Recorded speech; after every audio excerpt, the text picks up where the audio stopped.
Born on 15th November 1875, Birsa Munda belonged to the Munda tribe in what is today Jharkhand.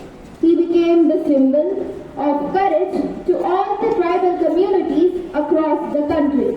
He led the Uyghur movement, which means the great rebellion to protect the tribal land, freedom, culture and dignity.